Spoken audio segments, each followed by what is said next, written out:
It's an early morning for the firefighters of Strike Team 4226 Alpha. 6 a.m. marks the start of a shift that lasts 24 hours. First, a rub down of the engine, then it's time to head off on the day's assignment. We always use that 100 feet mark, 30 to 100 feet. 100 feet would be better. The group of Northern Nevada engines is tasked with making sure homes in Tuolumne City are prepared ahead of the blaze. They're checking defensible space and familiarizing themselves with the community. Copy, we're working on it. Captain Mark Donnelly is at its command.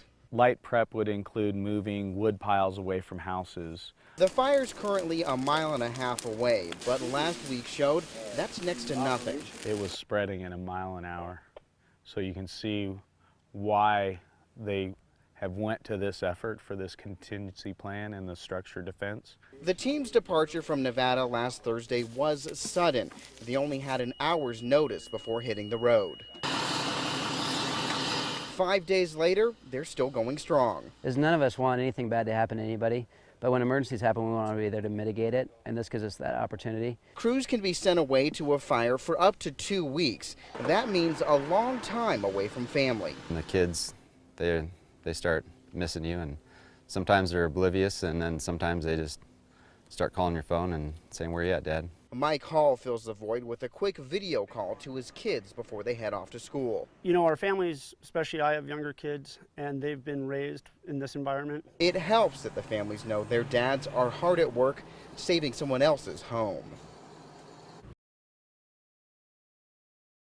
Ever since I was a little kid, I just had a thing for flying. But in particular, I always had the fascination for the helicopters. Christy Grant knows no dream is too high. She turned her love of choppers into a career as an EMS pilot. It's the most amazing thing to just be able to choose a spot and say, okay, I'm going right there, and you're out in the middle of nowhere in some place that no one else has probably ever touched foot, you know, and you get to go out there and land and go help somebody.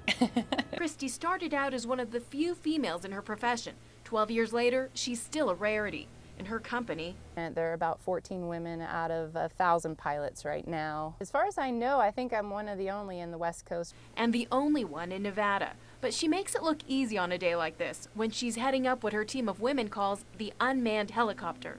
Today, this trio, which includes nurse Natasha Lukasiewicz and paramedic Molly Turner, is headed to the mountains to help someone hurt in a fire. In just minutes, their job is done. I like being involved in something that's bigger than I am. And they like working with each other. I don't really see my counterparts as female or male. It's like, that's my partner, those are my partners for the day, that's my team for the day. That's perfect. It isn't any different than working with the guys. For Christy, this isn't just something she loves to do, it's something she's encouraging more young women to get into. Oh yeah, I love it. I think it's wonderful. Reporting from our mobile newsroom in the skies over Reno, Denise Wong, KOLO 8 News Now. Come on, let's go. And that's all it takes to call Vince Thomas's crew back to work. Resting after an early morning meal, they're now ready for more. We're often told the key to preventing wildfire is removing its fuel, creating defensible space. As warm weather approached this year, Lois Baumer cast a worried eye on this undeveloped portion of her property and saw trouble. Well, we had horses in there to begin with, but my daughter took her horses with her, and I was left with all this property with nothing to do with. And the grass was getting so high.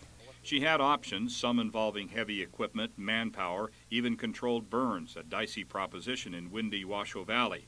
A fireman friend suggested an alternative. That's where Vince Thomas and his goats come in. They're just getting started on this section, but a glance at where they've been shows results that would be hard to replicate. They're very light on the land compared to mechanical techniques. They can really clean up the property and change the environment to a fire-safe one. It turns out these guys will eat almost anything that grows here. They eat and they still think they're hungry. They leave behind a neatly trimmed landscape, as you can see, and a bonus. I tell people what comes out the other end, that's yours to keep for free. So. Thomas is a Truckee Meadows fireman, but he didn't set out to be a goat keeper. His daughter was raising them as a 4-H project, and his yearly routine included burning the brush and grass around his Spanish Springs home. I went out to get everything ready to burn, and there was nothing there to burn. And so I thought, you know, maybe there's something to this. And so Goats Grazing, that's the name of the business, was born. There is apparently no downside to this method unless it's the distraction. Lois Baumer says she isn't getting much done on her side of the fence these days.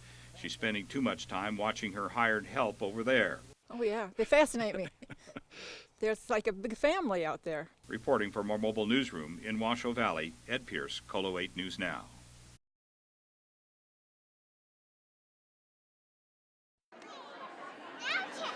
Check again? Emerson Burke and her grandma Brenda are counting down the seconds before Dad comes home from Afghanistan. They are not alone.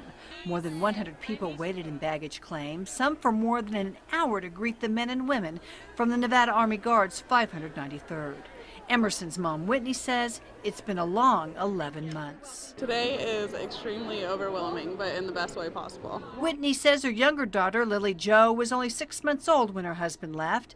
These days, she's walking on her own. Daddy! Other wives have brought their newborns, who their husbands have never held. There were plenty of signs and picture-taking. Veterans who may or may not have had a similar welcome in their day were on hand to greet their brethren. For kids like Emerson, the wait gets longer as the moment arrives. Waiting for Daddy, huh? Yes, you are. She says, my daddy is coming home. For Whitney, the anticipation is almost too much to bear. 1 minute. You can almost hear heartbeats quicken, and then